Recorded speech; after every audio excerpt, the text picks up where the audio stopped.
TDP అధికారంలోకి వస్తేనే అభివృద్ధి జరుగుతుందని గుంటూరు ఈస్ట్ టీడీపీ ఎమ్మెల్యే అభ్యర్థి నజీర్ అహ్మద్ అన్నారు. వైసీపీ అధికారంలోకి వచ్చాక నియోజకవర్గంలో అభివృద్ధి చేయడంలో ఎమ్మెల్యే ముస్తఫా పూర్తిగా విఫలమయ్యారని ఆరోపించారు.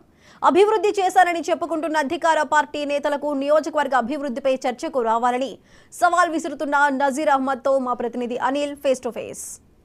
నియోజకవర్గంలో రెండోసారి టీడీపీ అభ్యర్థిగా నజీర్ అహ్మద్ పోటీలో ఉన్నారు. అయితే టీడీపీ అధిష్టానం కూడా ఆయనకి నమ్మకంతో రెండోసారి కూడా అవకాశం కల్పించింది. అయితే తూర్పు నియోజకవర్గంలో ఆయన గత 5 ఏళ్లుగా అనేక కార్యక్రమాలు టీడీపీ తరఫున చేయడం జరిగింది. అసలు ఇక్కడ ఉన్న వైఎస్ఆర్ కాంగ్రెస్ పార్టీ ఎమ్మెల్యే అభివృద్ధి జరగలేదని గతంలో ఎన్నోసార్లు ఆరోపణ చేశారు. అయితే దీని మీద వైఎస్ఆర్ కాంగ్రెస్ పార్టీ అభ్యర్థి నూరి ఫాతిమా కూడా దీనిపైన సవాల్ ఇస్తారు. అసలు అభివృద్ధిపై చర్చకు రావాలని సవాల్ ఇచ్చడం జరిగింది. అసలు గుంటూరు తూర్పు నియోజకవర్గంలో అసలు ఇప్పటి వరకు ఎలాంటి కార్యక్రమాలు జరిగినాయి, అసలు టీడీపీ ఎలా ముందుకెళ్ళబోతుందో అడిగి తెలుసుకోవడానికి నజీర్ అహ్మద్ ఉన్నారు. ఆయనతో అడిగి తెలుసుకున్నాం. సార్, అసలు నియోజకవర్గం అభివృద్ధి జరిగింది మీరు కావాలని ఆరోపిస్తున్నారు ప్రతిపక్షంలో, అసలు మీరు ఏమంటారు? నిజంగా జరిగిందా? ముఖ్యంగా గుంటూరు తూర్పు నియోజకవర్గంలో గత 10 సంవత్సరాల నుంచి శాసనసభ్యుడిగా ముస్తఫా గారు పనిచేస్తూ ఉన్నారు. గుంటూరు తూర్పు నియోజకవర్గంలో మౌలిక వసతులు కానీ, రోడ్లు కానీ, డ్రైనేజ్ వ్యవస్థ కానీ ఎక్కడేసినటువంటి గొంగుళ్ళు అదే అక్కడే అన్నటువంటి విధంగా 10 సంవత్సరాల నుంచి కొనసాగిస్తూ ఉన్నారు. ముఖ్యంగా ఈరోజు అడుగుతా ఉన్నా, ముస్తఫా గారు ఎందుకు మళ్ళీ పోటీ చేయకుండా వాళ్ళ కూతురిని పెట్టారో ఒకసారి నగర ప్రజలకు చెప్పాలి. ఈరోజు ఓడిపోతారనే భయంతోనే తను నుంచుంటే ప్రజల్లో ఆదరణ లేదు, తను ఎటువంటి అభివృద్ధి కార్యక్రమాలు చేయలేదు, ప్రజలకు ఇచ్చినటువంటి వాగ్దానాలు నెరవేర్చడంలో పూర్తిగా విఫలమైనటువంటి ముస్తఫా గారు శాసనసభ్యుడిగా పోటీ చేయడానికి భయపడే ఈరోజు తన కుటుంబ సభ్యుల్లో ఎవరినో తీసుకుని వచ్చి ప్రజలు మభ్యపెట్టేటువంటి విధంగా ఇంకోసారి ఓట్లకు అడగడానికి ముందుకు వస్తూ ఉన్నారు. గుంటూరు నగర ప్రజలు చెవిలో పువ్వులు పెట్టుకోలేదు. ముస్తఫా గారు గతంలో చెప్పినటువంటి ఏ ఒక్క వాగ్దానాన్ని నెరవేర్చాడో ఒకసారి నగర ప్రజలకు చెప్పాలి.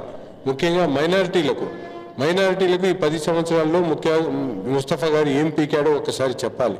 అంతేకాకుండా నగరంలో ప్రధాన రహదారులైనటువంటి నందివెలుగు రోడ్డు కానీ, అలాగే పొన్నూరు రోడ్డు కానీ, ఏటుకూరు రోడ్డు కానీ, అలాగే మన మంగళగిరి రోడ్డు కానీ ఎందుకు ఇప్పటి వరకు అభివృద్ధి చెందలేదో ఒకసారి చెప్పాలి. అంతేకాకుండా మానస్ సరోవర్ కానీ నిన్న కాక మొన్న నగరంలో 5గురు ప్రాణాలు డయేరియా బారిన పడి ప్రాణాలు కోల్పోయినటువంటి పరిస్థితి. నందివెలుగు బ్రిడ్జ్ ఇప్పటికి కూడా ఒక తట్ట మట్టి కూడా వేయలేనటువంటి దుస్థితిలో ఉంది. రిజిస్ట్రేషన్లు నగరంలో దాదాపు 30,000 మంది ఇళ్ల పట్టాల కోసం ఎదురు చూస్తున్నటువంటి పరిస్థితులు ఉంటే ఏ ఒక్కరికైనా ఒక్క ఇళ్ల పట్టా అయినా రిజిస్ట్రేషన్ చేయించామని చెప్పి నేను అడుగుతా ఉన్నా. ఆటో నగర్లో ఒక మంచినీటి కుళాయిని కొత్తగా మీరు ఇవ్వగలిగారా? ఆటో నగర్ రోడ్లను మరమ్మతులు చేయించగలిగారా? కొత్తగా రోడ్లు ఏమైనా నిర్మించారా? ఆటో నగర్లో ఉన్నటువంటి వ్యాపారస్తులకు మౌలిక సదుపాయాలు ఏమైనా కల్పించగలిగారా? ట్రాఫిక్ సమస్య మీద ఎక్కడైనా ఒక నిర్దిష్టమైనటువంటి ఆలోచనతో ముందుకు సాగారా? ఈరోజు నగరంలో అనేక రకాల సమస్యలు ఉన్నాయి. చెప్పుకుంటా పోతే సిగ్గు వస్తూ ఉంది. ముస్తఫా గారికి 10 సంవత్సరాలు సమయం ఇస్తే ఈరోజు నగరాన్ని పూర్తిగా నాశనం చేసినటువంటి వ్యక్తి ఎమ్మెల్యే ముస్తఫా గారు. ఈరోజు ఆయన నుంచోడానికి ఎమ్మెల్యే అభ్యర్థిగా తన కూతుర్ని పెట్టి ప్రజలు మెప్పపెట్టాలనే ఆలోచనతో ముందుకు సాగుతూ ఉన్నాడు. గుంటూరు నగర ప్రజలు తప్పకుండా వారి కుటుంబానికి బుద్ధి చెప్పేటువంటి సమయం ఆసన్నమైంది. తెలుగుదేశం పార్టీ పక్షాన ప్రజలు వింటారు, తప్పకుండా నన్ను గెలిపిస్తారని చెప్పి నేను భావిస్తా ఉన్నాను. అయితే ప్రధానంగా వాళ్ళు ఎమ్మెల్యే 10 సంవత్సరాలు చేసినప్పటికీ 5 సంవత్సరాలు టీడీపీ అధికారంలో ఉంది. అప్పుడు చంద్రబాబు నిధులు ఇవ్వలేదు. ఇప్పుడున్న 5 సంవత్సరాల్లో 2.5 సంవత్సరాలు కరోనా ఉంది. దానివల్ల మేము చేయలేకపోయాం, కొన్ని చేసామని వాళ్ళు చెప్తున్నారు. దీని మీద మీరు అదే చెప్తున్నాను. వాళ్ళు కమిషన్లు దండుకోవడానికి పనికొచ్చేటువంటి పనులన్నీ చేశారండి. దేవాదాయ శాఖ భూములు, వక్ఫ్ బోర్డు భూములు, అలాగే ఏఈసీ చర్చికి సంబంధించినటువంటి భూములు, అంతేకాకుండా గజ్ఞాయి వ్యాపారం, గుట్కా వ్యాపారాలు చేసుకున్నారు. అలాగే అనేక రకాల ఆస్తులు దండుకునేటువంటి కార్యక్రమం చేశారు.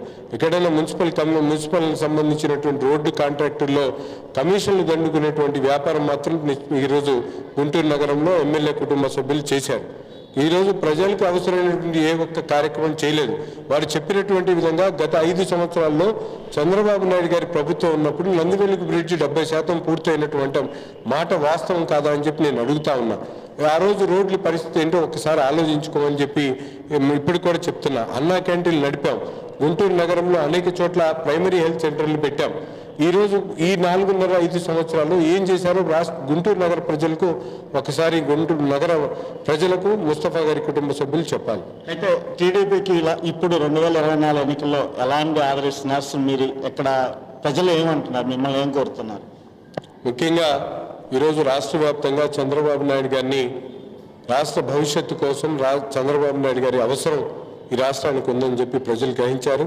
వారు వీరు ఆ కులం ఈ కులం అని కాదు, అన్ని వర్గాల ప్రజలు కూడా రాష్ట్ర భవిష్యత్తు కోసం చంద్రబాబు నాయుడు గారిని, అలాగే గుంటూరు నగరంలో ప్రతి ఒక్కరికి కూడా సుపరిచితమైనటువంటి నన్ను, ఎందుకంటే గత 5 సంవత్సరాలు ఓడిపోయినప్పటికీ కూడా నిరంతరం ప్రజల్లో ఉంటూ ప్రజాసేవ చేస్తూ ప్రజా శ్రేయస్సు కోసం అనేక రకాలుగా ఉద్యమాలు చేస్తూ ప్రజల మన్నలు పొంది వాళ్ళ విశ్వాసాన్ని చూరగొన్నటువంటి నాకు ప్రతి ఒక్కరు కూడా తప్పకుండా కులమతాలకు అతీతంగా వర్గ విభేదాలకు అతీతంగా ఈరోజు పెద్ద ఎత్తున సహకరిస్తూ ఉన్నారు. వారందరూ కూడా వారి ఆశీస్సులతో తప్పకుండా గుంటూరు నగరంలో తెలుగుదేశం పార్టీని గెలిపించుకునేటువంటి క్రమంలో మేమందరం కూడా ముందుకెళ్తామని చెప్పి ఈ సందర్భంగా తెలియజేస్తాము. అంటే రాష్ట్రంలో చంద్రబాబు అవసరం ఎంతో ఉందని ప్రజలు తమను ఆదరిస్తున్నారు. ఖచ్చితంగా గుంటూరు తూర్పు నియోజకవర్గంలో ఖచ్చితంగా ఈ ఎన్నికల్లో గెలుపొందుతామని నజీర్ అహ్మద్ ధీమా వ్యక్తం చేశారు. కెమెరామెన్ పవన్